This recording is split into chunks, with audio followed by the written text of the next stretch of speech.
How's it, guys? Welcome to yet another all-day TV top 10 with me, your boy Hloni, aka Hybrid the Don. This week we're bringing you the top 10 oddest moments to ever show on live TV in South Africa. Coming in at number 10, Daniel Makwakera is an ANN7 Africa Tonight anchor who showed us how not to handle pressure when facing technical errors on live TV. But who could blame this guy though? The network was having serious problems when they started off, being plagued by technical difficulties that seemingly induced a stroke in the poor presenter. He urged rebels to lay down their arms. President Zuma has promised solidarity with the DRC government by deploying hundreds of soldiers with the United Nations Organization's stabilization mission. The movement is jacking. Sorry. May we go down, please? Apologies. Can we sustain the rolling nicely? No. It's just slightly, yeah. It's jumping, and then they get frozen before I get to a line, and I can't see the next. Okay.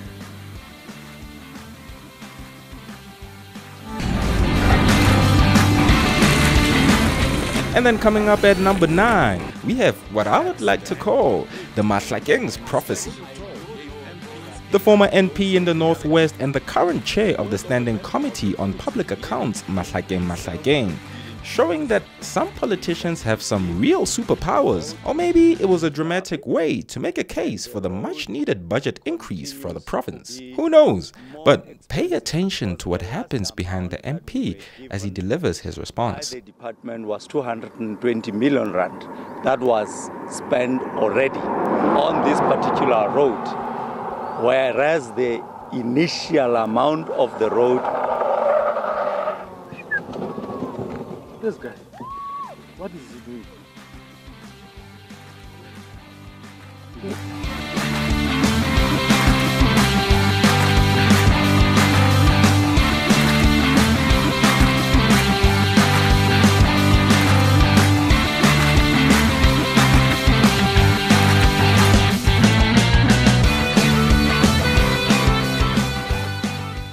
And now coming in at number 8, we have the greatest disappearance of the century, second only to his son. This of course happened at SABC's 24-hour news channel launch in 2013, where the anchors and the camera crew were left clueless and surprised at the absence of a very important guest. That of course was none other than Mr. Jacob Zuma. We'll also be taking you to Harare in Zimbabwe, and we'll talk to our correspondents in the US and the UK later on in the show. But to kick off our launch show, President Jacob Zuma is here to launch this historic show. Very good evening and welcome, Mr. President.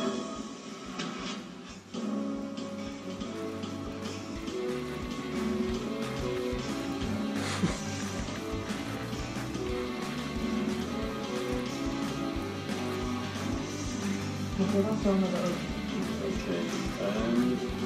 feeling comfortable. I think I should read one of your hits, the one in between. Can we? And now coming in at number 7 is another faux pas from the ANN7 network, this time by the poor Africa Gola who seemingly had a difficult time at a first day at work.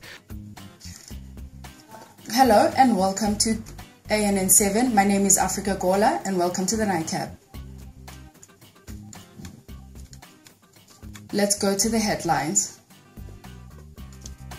I think this is something that we can all relate to, but unfortunately hers was on live TV.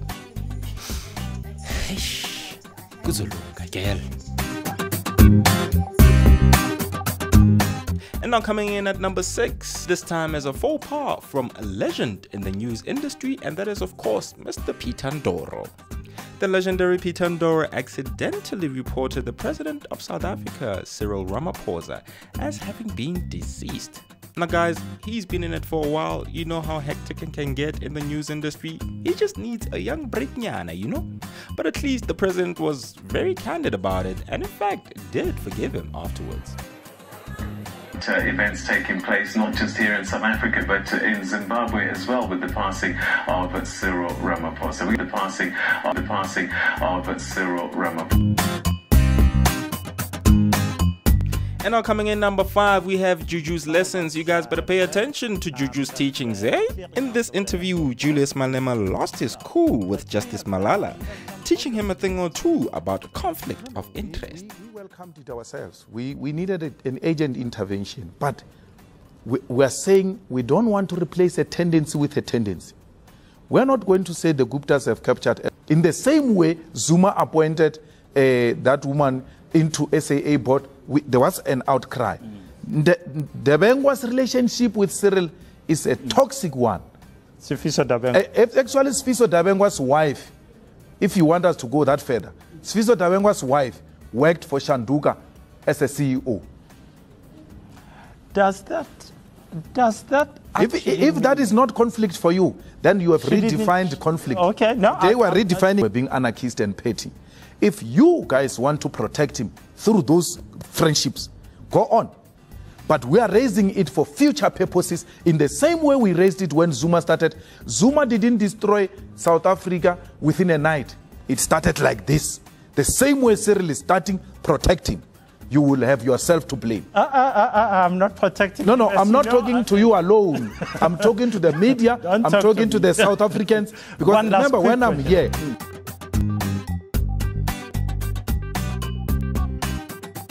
And now coming in at number 4, we have a moment that was neither funny nor shocking, but just plain unprofessional. This of course happened in an interview with Eben Janssen, the news presenter on SABC News, who proved that politicians are not the only ones who can lose their cool on live TV. In April 2015, in an interview with Mbuyiseni Ndlozi from the EFF, he disrupted his guest till the point of no return. And diminishing people's history all over the world, where groups try to diminish each other's history, genocide follows, Mr. Ndlozi. I don't think you agree. Protest. You've jumped on the bandwagon and you try to politicize this. Are you going to allow me to speak? Are you going to allow me to speak? Actually, I'm not going to allow you to speak anymore, Mr. Ndlozi, because we can't have a conversation. Let's move on. That's the spokesperson for the EFF, Mr. Mbuyiseni Ndlozi. Top 3 in the craziest moments on South African TV by far. We have the moment when 2 armed robbers decided the 7 o'clock news live crossing in Milpark is the perfect situation for robbery. I mean, really. No respect, yes. But at least they left the cameras rolling for us to see.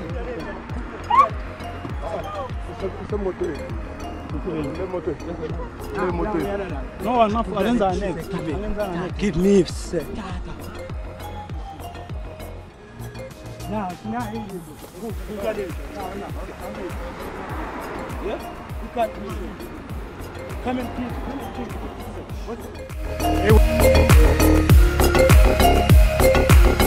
And now coming in at number 2 is a moment that got a lot of people shaking their heads and some others craving some. This was of course in an interview on the SABC News at prime time, debating the legalization of marijuana in South Africa.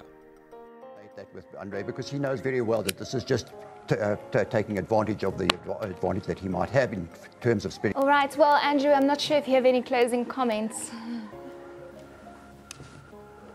I think that's all I got to say. Gentlemen, thank you very much for joining us in studio today. I'm sure.